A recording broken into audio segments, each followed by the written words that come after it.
So you guys may hear an echo, and I apologize in advance for that. I don't know if you can or not, but I did move into a new apartment recently. It's a little bit smaller, and it doesn't have my stuff in it yet, so it's very echoey. But as I move my things in, hopefully it will get less echoey. I'll put up some padding on the walls and things if need be. But I did want to talk about Faithless Forum because it was an absolutely fantastic time. And I believe we're going to have somebody on as a guest in a little while who was at Faithless Forum with me. But it was just a fantastic time. So, as a lot of you guys know, I'm one of the board members for Faithless Forum. And just planning it was very stressful and difficult sometimes, and expensive because we're kind of doing this from the grassroots. This is from the ground up. We're not like, we didn't secure funding for this or anything. We're basically paying for this stuff out of our own pockets. None of the speakers got paid a dime.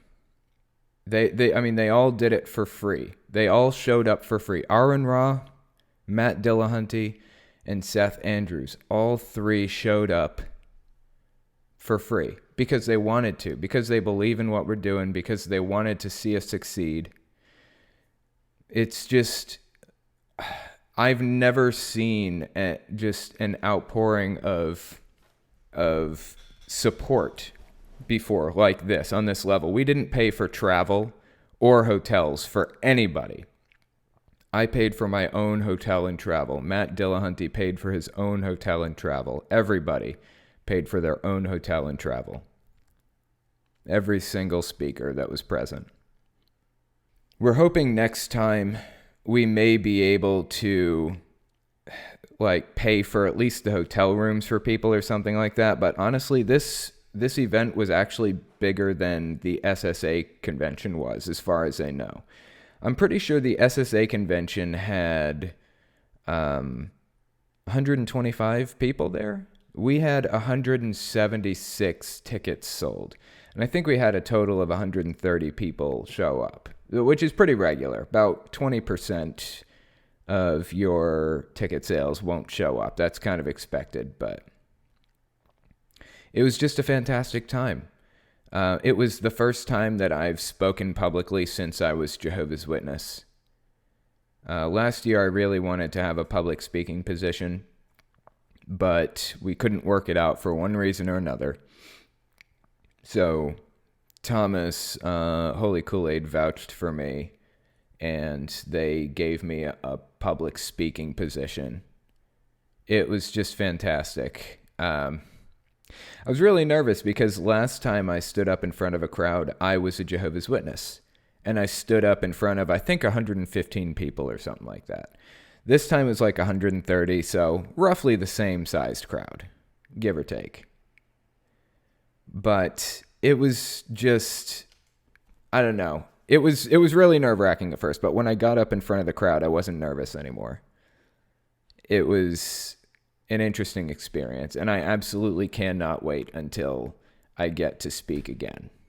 I'm hoping to speak at Marshall University at some point in the near future, but we can't right now because school is out and things like that, so we'll see what happens. But either way, really great time. Got to meet a lot of fans. That is one of my favorite things about going to conferences and things, is meeting fans. I love meeting fans. I love talking to people. I love hearing people's stories.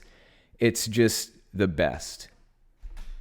And after my speech, I got to go downstairs to the green room and talk to just a bunch of people. I think there were 10 or 15 people or something in there who just came down there to meet me and talk to me about stuff and ask questions, and it was just a fantastic time. I just loved it. It was really, really great. So Faithless Forum was just a really great time. Got to meet a lot of fans. I remember I was sitting at the registration table,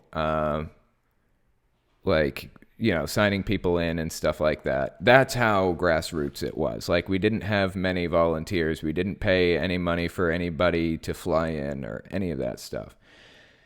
So I was sitting at the table and I look up and there is Potato and Wombat, the person who helps with the podcast. It was just awesome. It was like, oh man, putting a face to the name.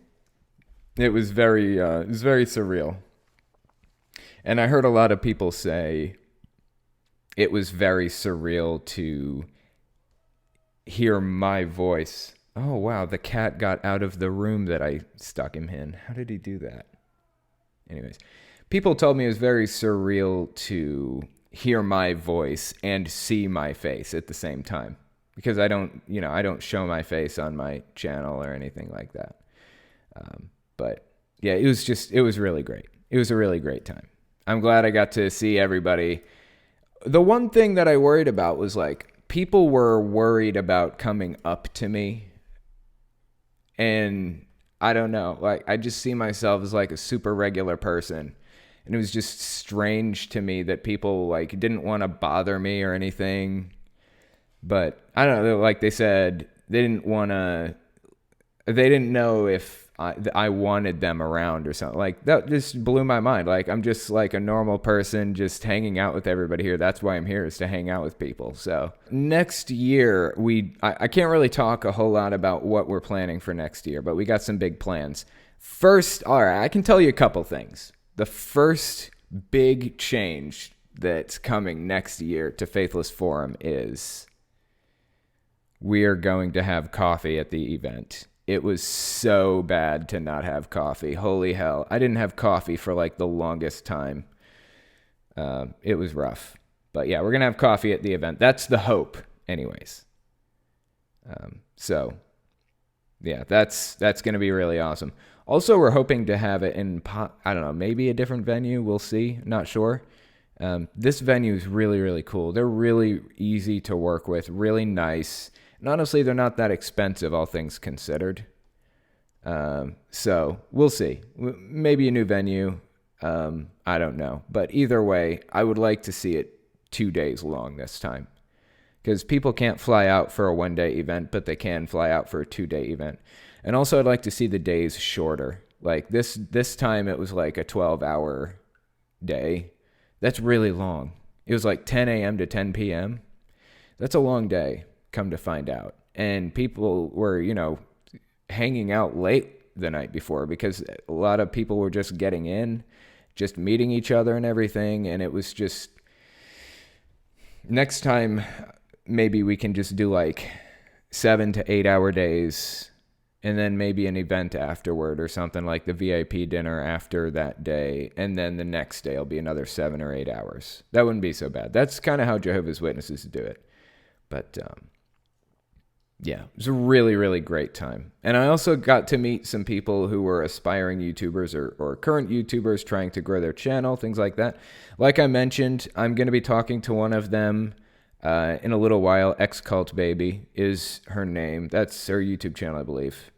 So we'll get to hear her story in a little while. She's got a YouTube channel. It's a little bit smaller, but like I said, it's growing. So we'll take a look at that in a bit.